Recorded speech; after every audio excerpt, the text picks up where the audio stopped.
tanıdık duygu. Kaybolma hissi.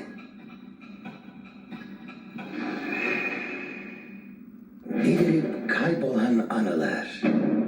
Dejavu. Sizi tanıyor muyum? Evet. Tanıyorsunuz.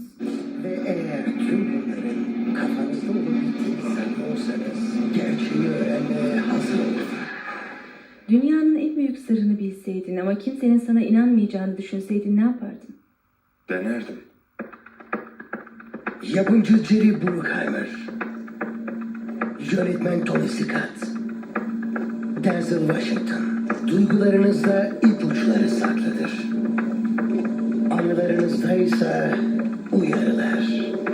Bize bir cinayete tanık olmak üzere olduğunu söylüyor. Dejavu sizi 12 saat içinde onu öldürecek. daha önce hiç gitmediğiniz türden bir yolculuğa çıkaracak. Onu 4 gün önce öldürdü.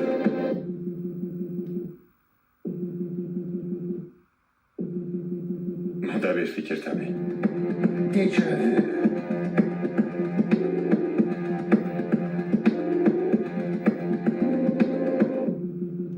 Sinemalarda.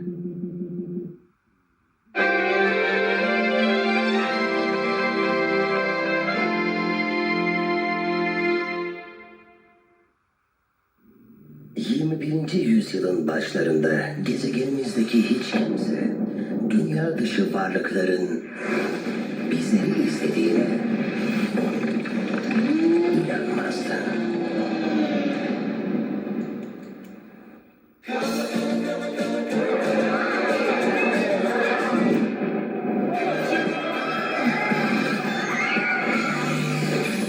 Neler oluyor? Açıklayacak vakit yok.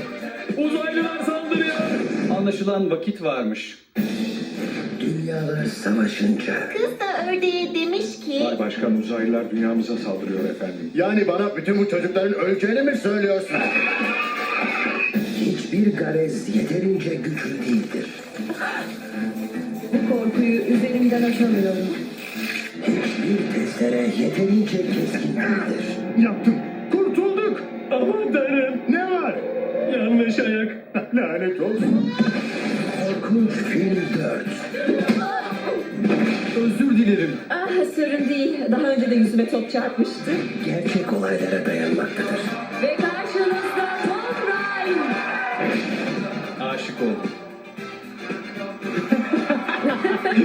Seninken onu seviyorum. Bu kadını seviyorum. Bu kadını seviyorum. DVD'de.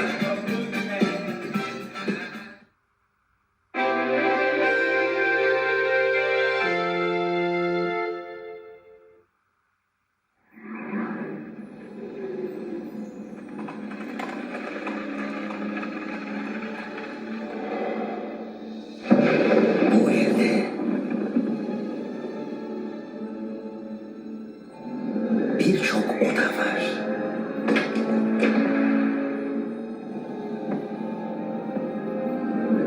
Birçok kapı var. Ama sadece bir tanesi başka bir dünyaya açılıyor. Walt Disney ve Walden Media sunar. Bu imkansız. J.C. Lewis'in başyapıtından uyarlama. Disney DVD'de. Kaderde olan gerçekleşecek ve günlükler başlayacak.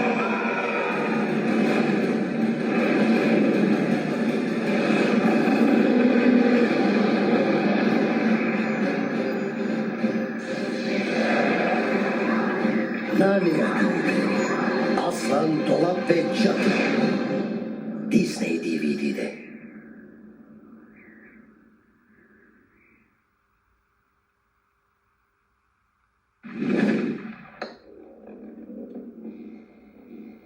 Prenses, saat gece yarısını geç. Gerçek bir hikayeden uyarlama. Bu aptal oyundan vazgeçin. Bir erkek golf oynayarak ailesini karnını doyuramaz. Bir hayalden başka hiçbir şey yoktu. Üye olmayan birinin yarışmaya katılmasının bir yolu olmalı. Sen çanta taşıyıcısısın. Kendi şansını yaratmaktan başka çaresi yoktu. Fakat bazen dışarıdan gelen biri kuralları değiştirebilir. Şampiyona 2 hafta sonra başlıyor. Senin ismin de listede. Kabul edemem. Babamın işte bana ihtiyacı var. Hayallerinden vazgeçmeyeceksin değil mi evlat?